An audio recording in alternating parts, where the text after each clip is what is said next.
Thank you, Julie. Calling this meeting of the Health and Human Services and Finance Audit and Budget Committee to order. First order of business is the Pledge of Allegiance. I pledge allegiance to the flag of the United States of America and to the republic for which it stands, one nation, under God, indivisible, with liberty and justice for all. I take a motion to adopt the agenda. Romano adopts the agenda. Second, Hall. Romano moves, Haas supports. Let's vote.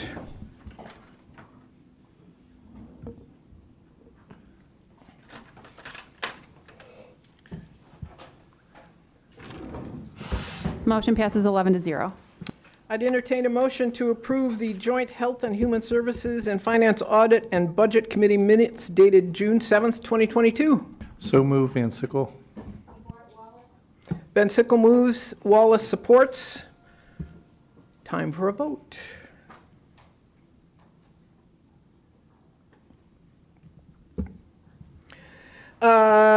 Agenda item 5, public participation. This is the first opportunity for public participation for those who wish to speak for a maximum of 3 minutes on an item which is on today's agenda. The second opportunity for public participation is for those who wish to speak on any issue. Does anyone wish to speak? Speak now. All right, we're moving on, closing public participation. We have a presentation from Martha T. Berry, their monthly report. Kevin Evans, take a motion to receive and file. Support, Van Sickle. Moved by Farrington, support by Van Sickle. Go ahead, Kevin. All right. Thank you. Good day, Commissioners. My presentation will, as you all enjoy, be brief. It is just a review of the summary of the business history of Martha T. Berry as requested by Commissioner Farrington a couple of months back. I hope you all had a chance to look at this. Essentially, it talks about the business case for why a medical care facility is needed, especially now more than ever. It also talks about the pinch point that we had that we predicted back in 2018 as we were discussing some of the issues. In the past, our EBITDA has been strong, but the legacy costs have been the challenge that we have, and that's no difference. The county's been very generous the last couple of years with some of the CARES Act money, but this year they decided not to provide any money towards us, which is creating that pinch point that we predicted back in 2018. It also includes some of the requests that some of the commissioners asked to say what's happening in other counties. 3 out of every 4 counties have an ongoing millage of some sort. Other facilities are supported in ways from just the simple millage, the one-time millage that this commission did a couple of years back for us to help us out for changes or improvement in services, to money out of the general fund, to operational only or capital only millages. So there's lots of different ways that occurs. I do want to thank the commission for their support over the years of Martha T. Berry Medical Care Facility. It has been a true honor. I'm in my 6th year here. I can't believe it. It's crazy. I remember coming here and seeing what was happening as the interim, and I really had no intent to stay, but I'm so glad I did. And I thank you for the difficult conversations that we've had here. This is one more that we're having in that I'm looking at our budget and what the facility has done. I'm so proud of the work our team has done to improve Martha T. Berry, its physical plant, which is owned wholly by the county, as well as the services that we provide, getting from a 1-star across the board to 3-star facility overall and 4 and 5 stars in areas of quality measures. So we're on our way to 5 stars, and I'm asking for this year that the county commissioners, after reviewing this, look at the last couple of pages where we actually have some physical plant needs, recognizing that the county has not provided direct money for any of those for 9 years out of their general fund. Looking at the current general fund balance, as of December 31st, 2020, it was $68.2 million, which represented about 26.7%. Your policy says you need to keep your fund balance above 20%. and it's looking to increase by 2014 to over 27%. There are a number of ways that the commission can support us, but I would like to have conversation about the possibility of taking some money out of the fund balance and putting it in a restricted fund specifically for the facility improvements. If that's something the commission would be interested in doing, I'd like to put that into my budget this year for approval with the greater budget as it comes through. I've not done that yet because we've not had this conversation. With that in mind, I open it to questions.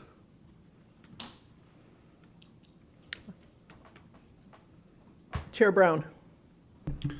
Thank you. You got 3 or 4 projects over there that need to be done. So we'll just, we'll set aside the money to do those 4 projects out of the fund is what you're proposing, and do it that way. Do you have a number? I have a general number at the back for those projects.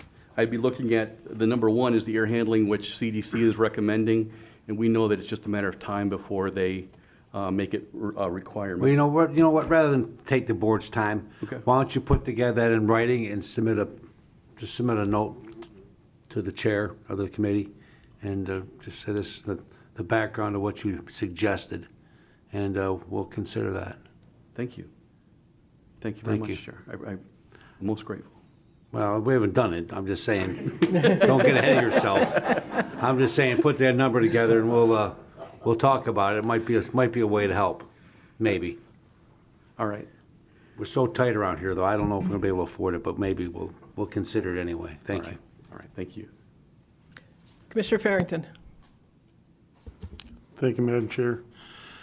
Kevin, thank you for putting this together. I appreciate you inviting me out there. I learned a lot, not just the tour and what a good facility it was, but really dove into all the details with you and your staff, and I appreciate that. It was very educational.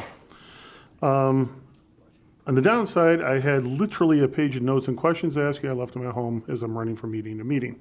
So I'm trying to remember everything from a month ago. Steve, can you join for a moment? On the last page, you have some recommendations, and Kevin has some recommendations. So they fall into Steve's purview, so I'm kind of questioning both of you guys on this at the same time. The building use agreement, to me, it's a no-brainer. The bonds have been paid off. I'm wondering, has there been any discussions between Martha T. Berry and the administration regarding that? Very preliminary. So really not much progress at this point. It's on our radar. We've had some internal discussions. but Is it at nothing least open for consideration from the administration? for- Not having a building use agreement, since there's no other facility in the state of Michigan that has one, and the purpose of it was for the bonds that have already been paid off. That's been on the table. Okay. It's not dead? The issue is not dead at this point? It's from my perspective, it's ailing. That's what I was trying to figure out which right. way it was going. I've spoken with the executive office, and they believe that there's some strength in having it continue on just to change the financials of it, because they're, and I believe it's kind of a once bitten, twice shy thing. From the previous administration, there was a lot of animus between the commissioners and here, and the building use agreement could stay in place to say, yes, this is what you're using it for. But what's required, according to the agreement, is that we mutually agree upon any new numbers that come up.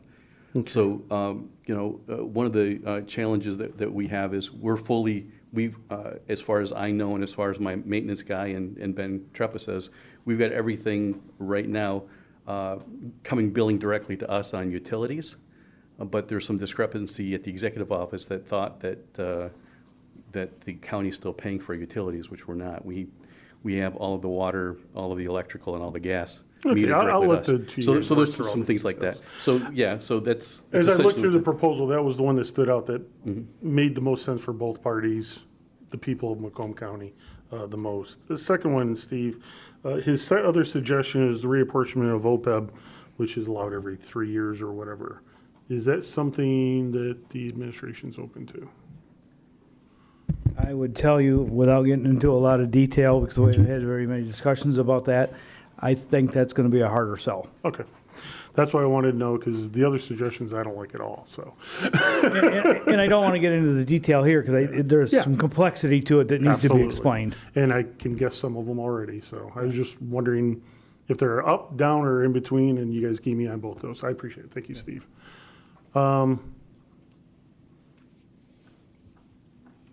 I think many people here have desired that, as important of a role that Martha T. Berry plays, at the same time, we want it to be self-funding, as we've discussed.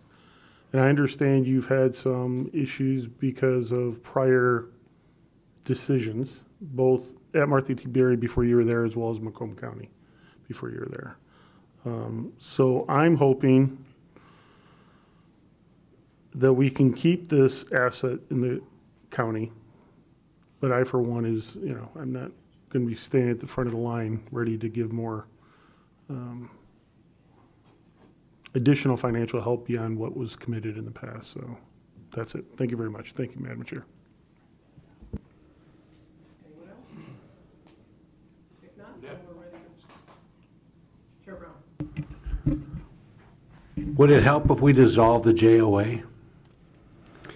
No, not necessarily, because according to the rules to dissolve the JOA, you'd have to dissolve Martha T. Berry. So that actually is this commission's purview, is to move the residents out of the facility. We could dissolve the agreement without burning down the house. I mean, it's a legal document we created. We could enter into it and roll the operation under the county, because really there's a wall now, and just, it was set up as kind of a different organization, kind of under the auspices of the executive, but controlled by the board. But because of that, it's put you in limbo sometimes. Oftentimes, yeah, many times, almost every year, as a matter of fact. So maybe that would be one way to smooth it out. I'm just tossing it out there for just something to think about. Thank you, Madam Chairwoman. Commissioner Kleinfeld. You said, according to the rules, if you dissolve it, you have to dissolve Martha T. Would you clarify the rules? Well, the agreement says that once it went past its 2 years, it's evergreen, that the control of the facility goes to the board according to Public Act 280. And the only way the JOA will be dissolved, according to the agreement, is if you choose to sell or close Martha T. Berry Medical Care Facility. That's what the current JOA says, as I understand it. Who has the authority to amend that, though? I would think that you would. So if we have the authority to amend that, then it seems to me anything in there is subject to that. Does it have to be agreed upon and signed by the executive, though? I don't know that. I'd have to check with corporate counsel on that, who happens to be in the room, I think. but he's, his counsel as well as our counsel would probably want to talk about the implications of that. I asked because you say, well, you can't do that because of an agreement. Well, if we're the ones who determine what's in that agreement, then that doesn't sit true. So we do need an opinion on that, because it's a joint operating agreement. It's not the commissioners alone. So if we could get some clarification on that. Thank you. Sure. Yeah, and Commissioner Brown, you're right in that because of the hybrid nature of what we have, I mean, we're established by this commission. The property, physical plant, and everything is owned by the county, and the building actually is under the purview of F&O. They've required us to maintain it, which I'm comfortable with, as much as we can. But when decisions were made, the ones that were made prior to me with the administration, I've corrected. I mean, if you saw our EBITDA, we're stable except for the legacy costs that we have, and the decisions that were made that are hurting us right now. again, I don't fault them for that. It is unambiguously good, the decisions they made for the county as a whole. We just got disproportionately affected by it, negatively. And with that in mind, that's why I'm coming asking for the help now, because if it hadn't been for that, then I would have been fine. We would still be getting actually reimbursement on OPEB every year instead of having that debt service, and we would be getting CPE in because we would be exceeding our cost limits. So I know it's a complicated thing, but again, that's why I'm asking for this help right now. Commissioner Farrington. Thank you. Couple of things. One, yeah, while I understand the complexity of reapportioning the OPEB, we do that with space through a study every single year, I believe. So this should be no different that we do it so that each entity within the county has the proper amount of OPEB. I think it's just a good accounting practice, quite honestly. Secondly, for those that haven't read it and don't want to read the whole thing, page 4, appropriations versus enterprise budget. It's a short bit that really explains the difference between their accounting and how you normally run a business. And I learned it that day. Cutting costs actually hurts them versus helping them. And part of the process that was done with the prior administration there. So if you don't want to read the whole thing, at least look at page 4 and you see how that makes a difference. Question, with dissolution, isn't there a enormous legacy cost that would have to be paid by the county immediately? Again, there's no simple answer to that because it depends on how they dissolve it. If they just simply say, all right, we like how things are going right now, Kevin and the board run that facility, and we'll work with you on our building, because it essentially is a county building. If we have it that way and you don't dissolve the facility, then that could potentially work. But according to how the agreement is right now, you are absolutely right. Okay, yeah. You would be immediately responsible for roughly $14 million in debt, and you would. So you could do a separation, but not a dissolution, legally, to make sure the legacy costs got transferred to whatever the new entity would be. Commissioner Farrington, I would never say legally anything without my counsel being here. That's why we're represented in the audience. Right, exactly. Exactly. I hadn't even entertained the idea. Neither had I. Of It just was brought up by somebody else. So it just came, so I've not had the understanding. I've just been living under, if an agreement's there, just like the building use agreement, it's a horrible agreement for us, but it's the agreement, so I'm living with it. And I also know that I'm living with some decisions that were made prior that we fixed, that I can, but some of these I can't. Yeah. So I'll either ask for your ongoing patience while it takes me years to kind of recover from that, or help right now, especially in light of our fund balance being so strong in the county. Again, this is your building. And we've done a really good job. It's not meant to sound self-serving. I really am proud of what we've done to bring this facility up to where it's at right now. But we've got 60-year-old boilers. We've got HVAC issues, and flooring issues that we have. And I could use your help on it right now. That we would already have been funding had we. I guess my comment or question on this round was specific to those that say just close it down. That's really not a reasonable option because of the legacy costs that you'd have to pay right away. Truly. That was my comment. Thank you. Thank you, Madam Chair. Chairman Brown. And to be clear, my point about dissolving the JOA was not to close it down, but to make it more smoother operationally and make it like any other county department in terms of budgeting and process and everything else, because it's a hybrid. It's got a little bit of unusual procedures about how we take care of your needs over there than the rest of the county departments. And if we got rid of the JOA and say, Kevin, you're operating like any other county department, and go forward and manage yourself that way, it might smooth out the process and not have these hiccups like we've had. That's what I'm talking about. That's what I think I'd like to see, but we'll see how that goes as we have further discussions about it. Okay. But the first thing is our able counsel will get us the opinions on what we can and can't do, and proceed from there. Thank you, Mr. Chairman. And also, thank you, Commissioner Farrington, for your suggestion of this report. This was excellent information, and it is very good information for everyone to read. And I mean, it is a little bit, everyone's got our strengths, and this is there's good information in there. I want to thank Commissioner Farrington for putting this together, because it's helpful and moves the discussion forward to where we are today, which could lead to very good things ultimately for Martha T. Berry and for everybody that uses it. Thank you. Seeing no other speakers, I'll call for a vote.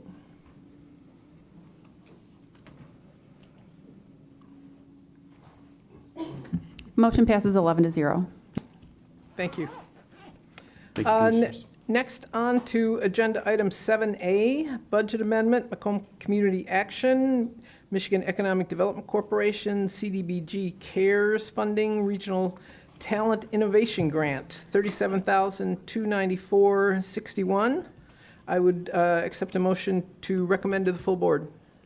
So moved by Romano. Support Van Sickle. Moved by Romano, supported by Van Sickle, and we have Ernest here to talk to us about it. Thank you, Commissioners. Yeah, it is a mouthful of a title, isn't it? Yeah, it is. So if you remember, we've come to you before for the RTIG. This is one that we're doing for job training specifically, and I think you've had the materials before. I'm happy to share them again. In general, I do want to share the success with you on this grant as we go through the administration of it. We have received over 100 applications, and we have over 99 approved. And so we continue to see a lot of interest. This is a supplement to some of the standard Michigan Works programs. If you remember, this is through Macomb Community College, and these are for in-demand industry certifications, things like the phlebotomist and medical assistant. In fact, we were just talking with Kevin and Martha T. Berry on some of the staffing shortages in clinics for that. So we're seeing a lot of good news. In fact, I just got a success story this week about somebody who had got the medical assistant degree. And it's really accommodating for a lot of people who are in families, who are single parents. And, you know, the structure of this is such that it's not a multi-year coursework program. It's one certification that's in demand in the industry today. So it's a really great program. The reason why we're coming before you here today is because we underestimated the administrative cost of it. And so you see that we're asking to transfer some money to administration to process it. What had happened before, you were presented with a schedule for the programs we'd offer for Macomb Community College. Every semester, you know, there are different courses offered. And again, this isn't a semester basis, it's a rolling period. If you want to go for your CDL truck driver's license, that might start in June and August. And so the way that that works is we have to do all the administration on the front end, but then we can't actually process it till they're enrolled. And then we have to do another portion of the administration. And then we can't complete it till they're finished with it and we receive the certification. So it is still a great admin overhead rate, but we need to move a little more over to admin. And I'm happy to answer any questions you have. Seeing no speakers, I'll call for a vote.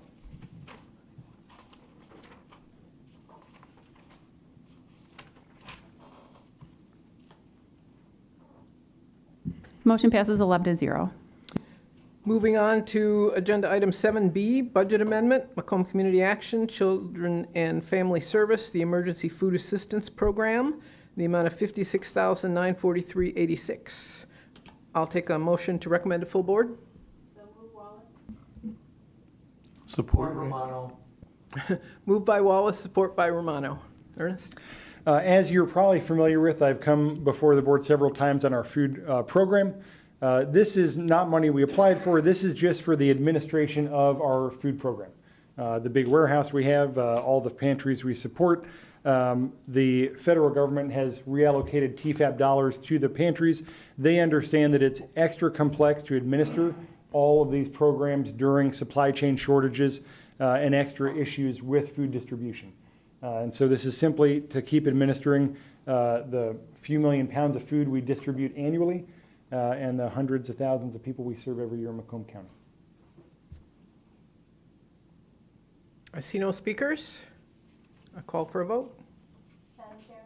Oh, Sorry, I hit the button before. Commissioner Zong. Thank you.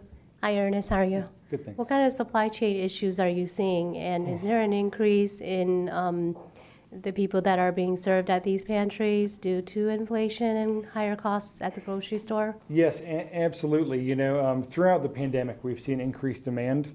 And so we do know that people are turning to the pantries as we want them to. You know, there's a lot of stigma and barriers to apply to services, perceived barriers, self-imposed barriers for people to seek assistance. Food pantries are the front line of defense to get some early assistance that's much needed.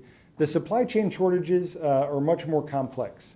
The way that the TEFAP program works is they'll open up, like right now, we have to order for 5 months in the future. So we have to order for a future quarter. We might not find out that they had a supply chain issue with the food we'd ordered 4 months ago till the month of the order. And so oftentimes they don't know what they're going to see in 4 months in advance. They don't tell us till the month of. And then we have to scramble to reallocate goods and make sure we still have a full basket of protein and nutrition and the fruits and the vegetables. So it's really, we're at the whim of the supply chain, and we're also at the whim of inflation. So the purchases we can make through the USDA are stretching less far. So there are a lot of issues and increased demand, and we continue to do our best. Thank you. Thank you, Chair. Ernest, my church cooks and feeds at the Salvation Army twice a month, and we did it this morning. We had a great dinner.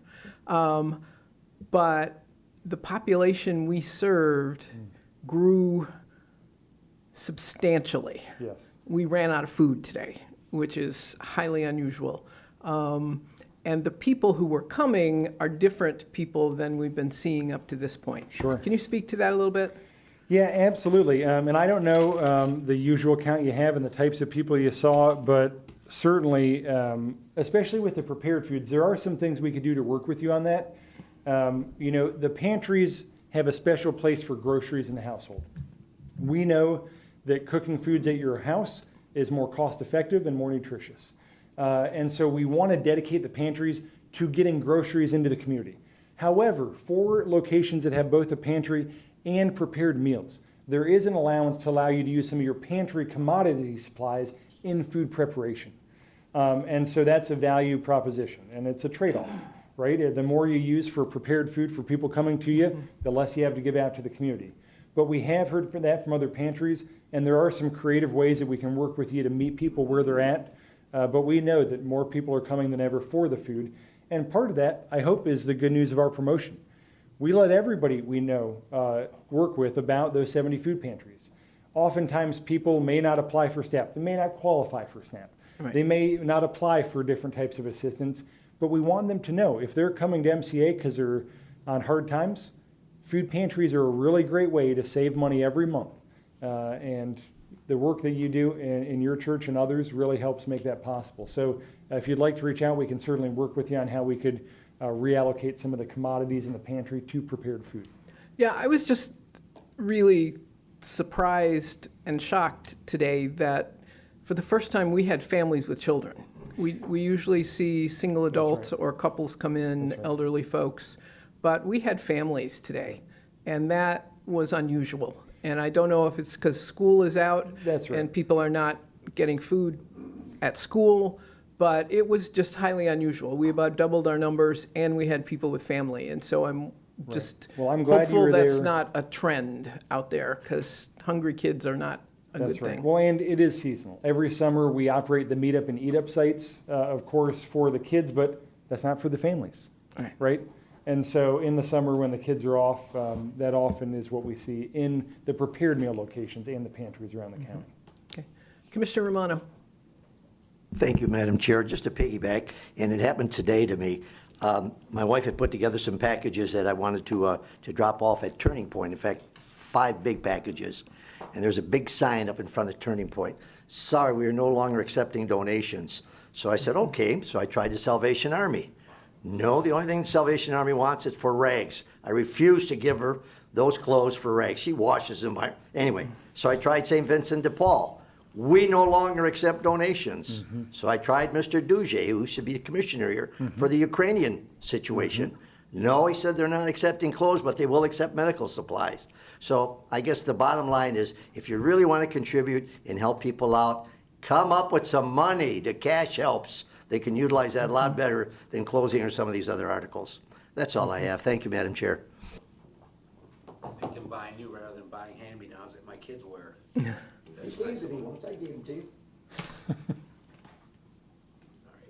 I'm waiting now a beat before, we proceed. All right, thank you. Let's call for the vote, please.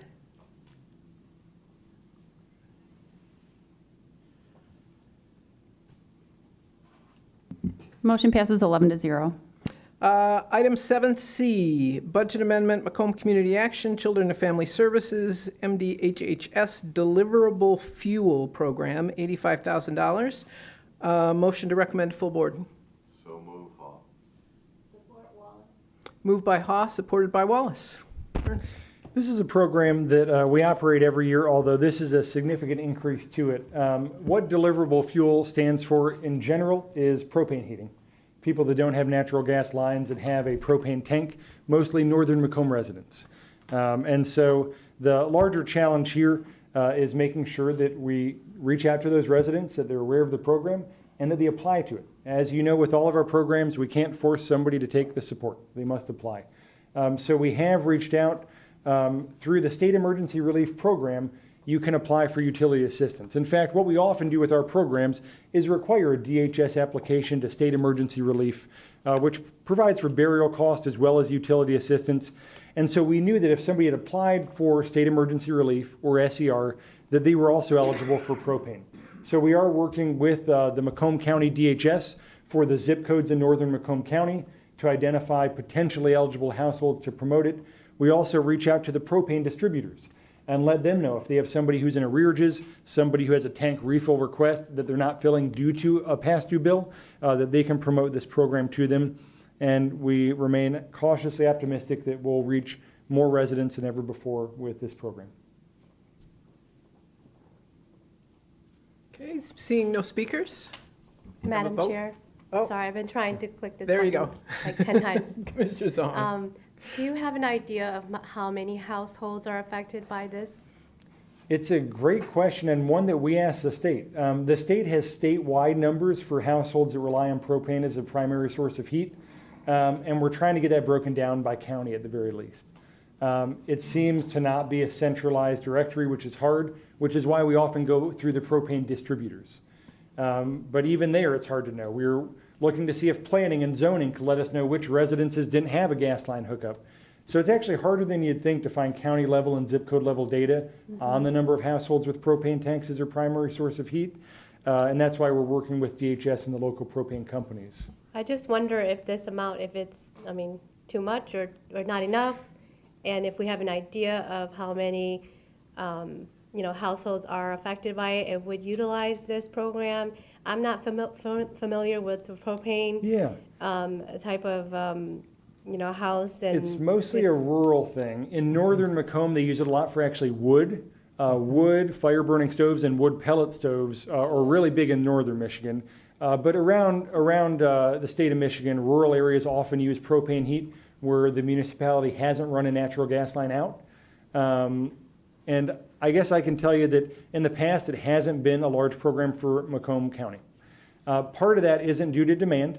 It's due to people who have a past due bill simply not wanting to apply for the program. So do they prepay for it to You get can the do it both propane, ways. or would these people who would need relief, they wouldn't have it because they're behind on their It's previous bill? hard. It's hard to know. You can enter into several agreements for propane.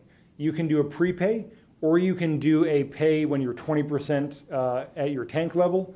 It depends on the size of tank you have, a 500-gallon or a less capacity tank. So it's really hard to get data on how many people are at what level. The best we can do is to say who's already past due, or who's due for a refill and hasn't requested one. Okay. Obviously, they're using less in the summer, but this is a good time to start getting out there and promoting it.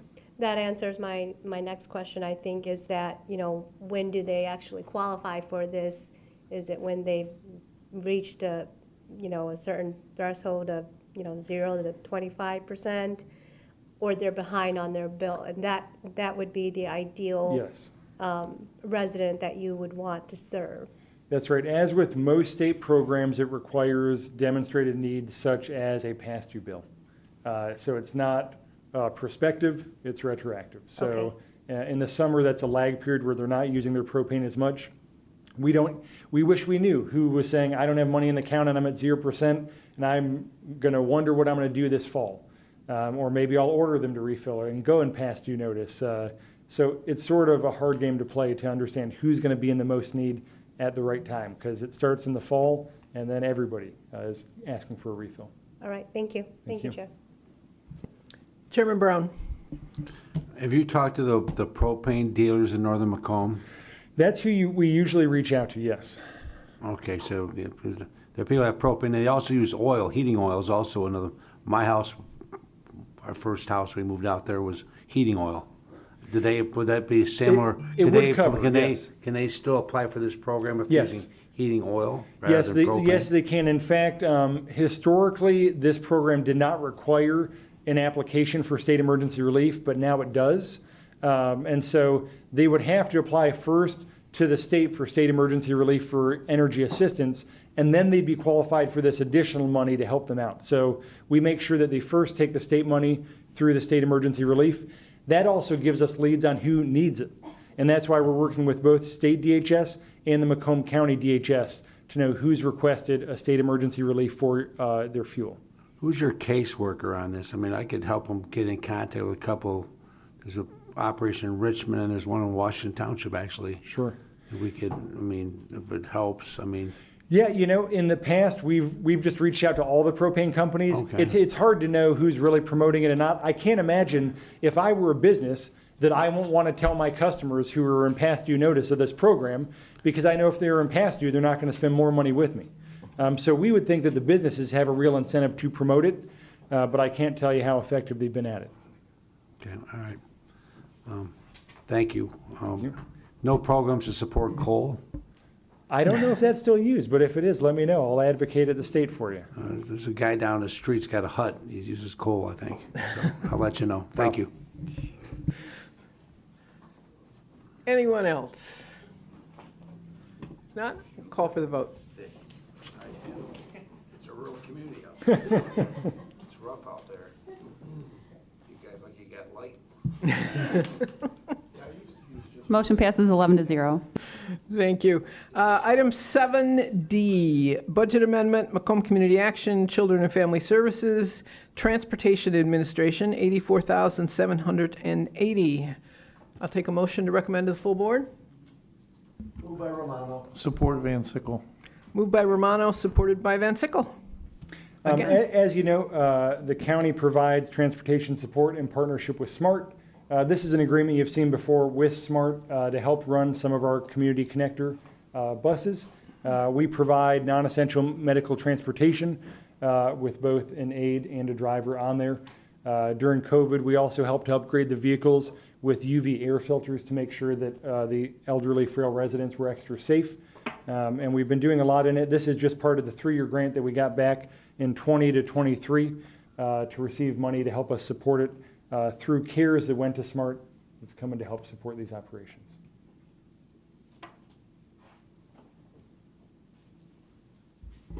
Commissioner Romano. Thank you, Chair.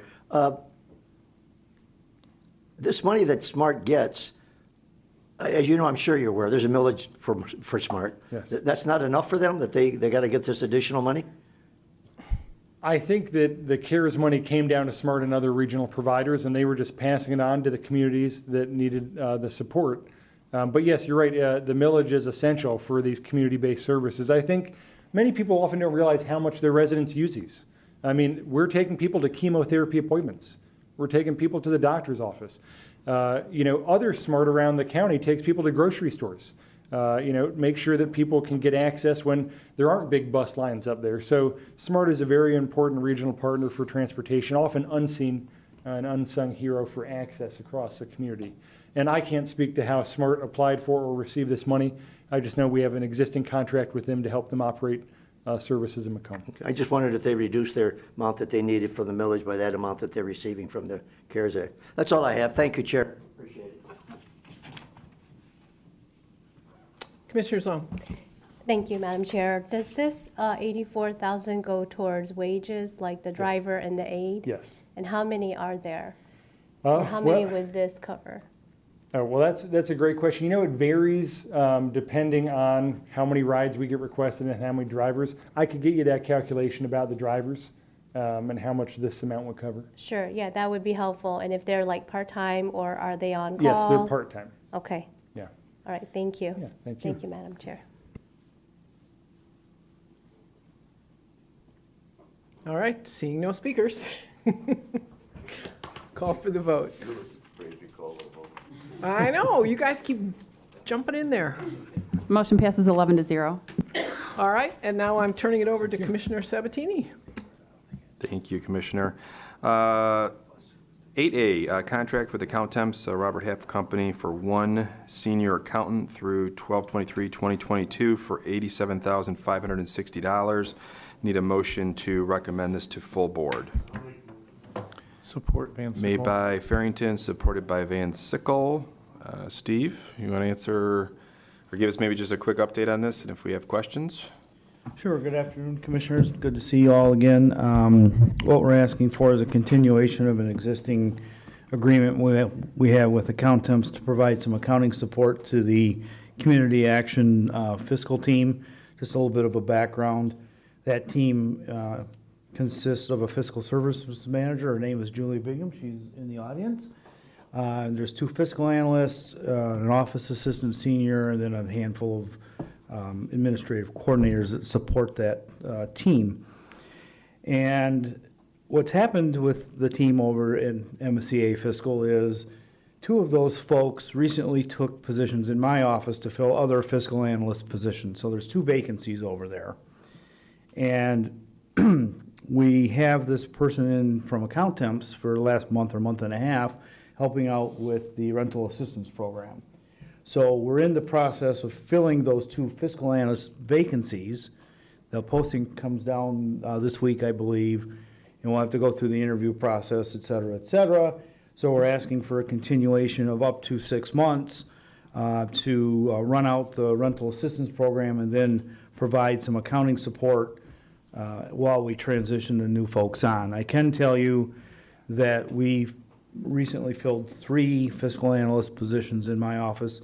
As I said, 2 came over from MCA. I'm cautiously optimistic of the pool that we're going to get. We posted twice for 3 positions. The talent pool seems to be a little thin, both in numbers and quality. So that's what we're asking for, is up to 6 months support for a senior accountant. Thank you, Steve. Commissioner Kleinfeld. That's a lot. Does this have you reevaluating what the heck you're doing working for the county? I'm looking at this and I'm thinking, those employees, I mean, we can't, I'm just shocked at the price for 6 months. Well, yeah, they're charging us $88 an hour, all in on their costs. So a fiscal analyst, just as a matter of reference here, all in is about $50 an hour with benefits. So they've got profit built in and all those sorts of things. Thank you. Commissioner Romano. Boy, I'm talkative today. Hi, Mr. Schmiegel. Good afternoon. You said this is for 6 months. What happens if you hire somebody during the interim? We have an out clause in here. I've said up to 6 months. So we have to give them 4 to 6 weeks lead time. I'm sorry, so you hire somebody next month and your There clause will says... be a transitionary period because there will be some knowledge transfer that happens while we're onboarding the new people and all those Would you sorts still of want to keep these, the Yeah, part-timers because we- for the 6 months? Even Not while the necessarily transition? not necessarily for the entire 6 months. Oh, Depends on okay. how long it takes to get For the other person to get on on board? board and run out the rental assistance program. They have a lot, well, you can see based Got it. on Mr. Covey's presentation, there's a Thank you, a Mr. lot of Schmiegel. money. Nice tan. Okay, thank you. Any other commissioners? See some names in and out here, so I just want to make sure, as Commissioner Matuzak has made that clear today. Seeing no other speakers, please vote.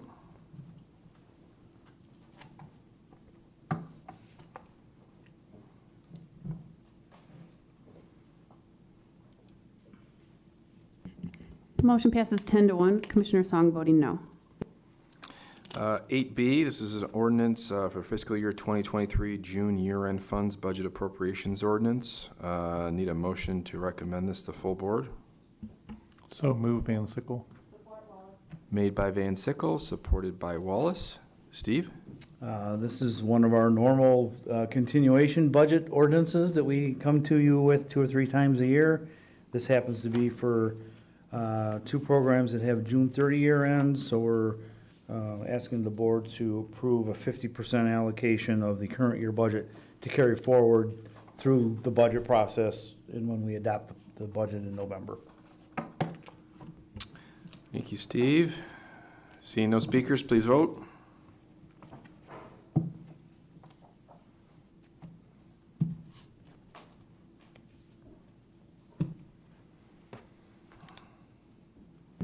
Motion passes 11 to 0. Thank you. Next item, thanks, Steve. Next item is 9A, updated county bid list as of July 11th, 2022. Need a motion to receive and file. So move, Paul. Support Romano. Made by Haas, supported by Romano. Seeing no questions. Oh. Commissioner Matuzak. Can someone just tell me what this is?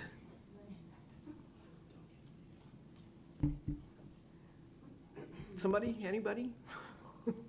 Chair Brown? It's a bid of future bids that are coming up in the future. They're a list of bids that are coming up in the future. Let us know in advance what's coming up. But these are bids out of the general fund? These Because are, clearly we do a lot more bids than this. this is what was submitted to us. I'm just trying to figure out why this particular list. Well, things come at various times, I guess. I mean, maybe it's a slow month or slow 2 weeks. I'm not sure. I don't know. I can't answer that. Maybe Steve can. These may be just the active bids as of that date.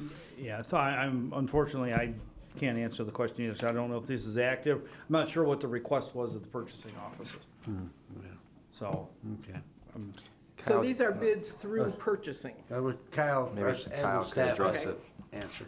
Yeah, we had gotten an updated list, I believe it was in May, of all the active bids in the county, and it was just to keep the commission informed of kind of what is currently out there and what the county is currently bidding for.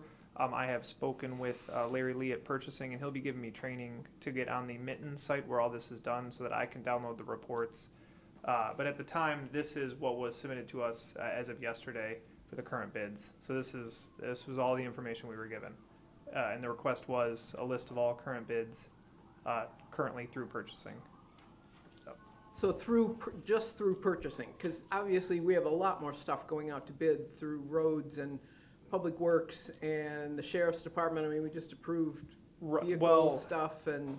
The idea, especially last time, it was all the county bids on the Mitten site, which I believe should include roads and all that. But you make a good point that this does not include public works, does not include roads, and I can't speak to. I currently don't have access to that Mitten site, Okay. so I can't speak to the current status of that site. And that's where Larry's gonna teach me how to do that, so that I can download the information we need.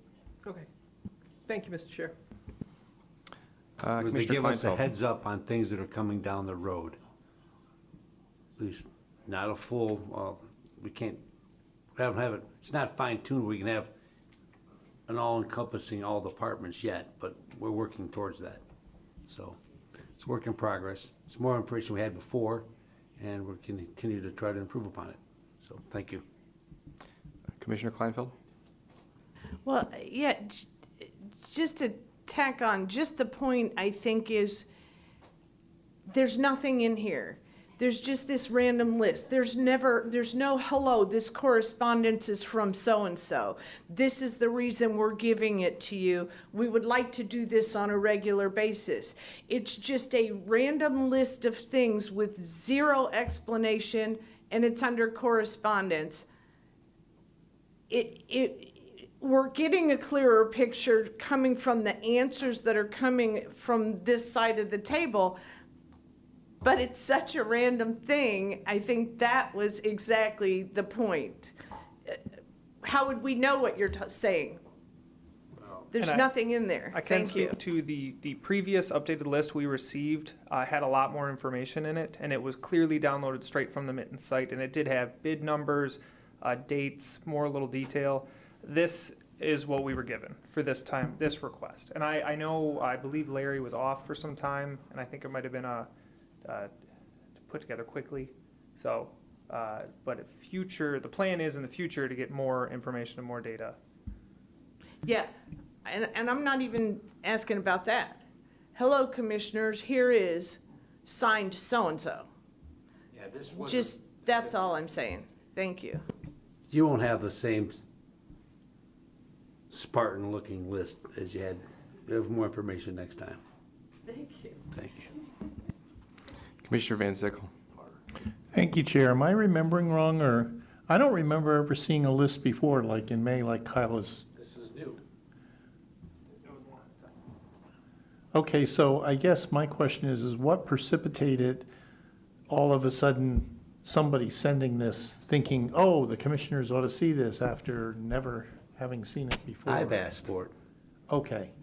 That piece So he was has a missing, heads up too. on things that come before, so we can see what's coming and keep appraised of things.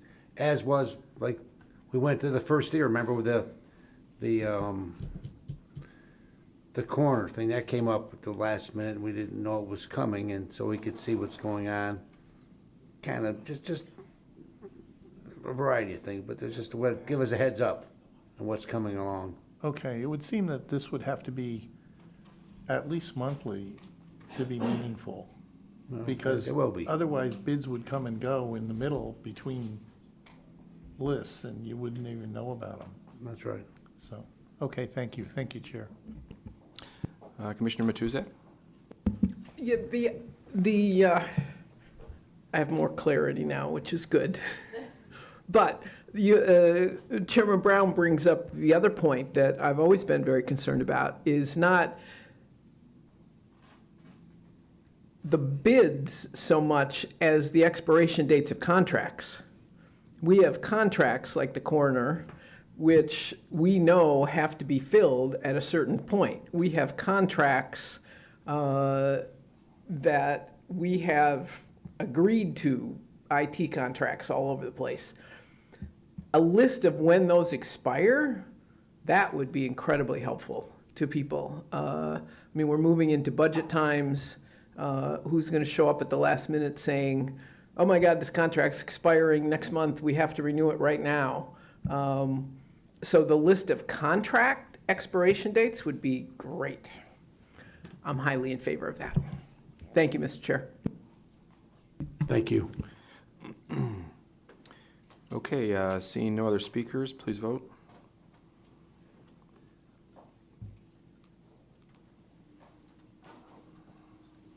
Motion passes 11-0. Okay, next item is public participation. This is the second opportunity for public participation for those who wish to speak for a maximum of 3 minutes on any issue. Anyone from the public like to speak? Going once, twice. We'll close public participation. Next item is commissioner comments.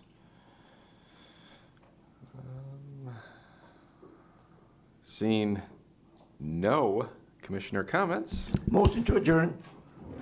Made by Romano, supported by Song. Please vote. Thanks, everybody. See you tomorrow. See you tomorrow.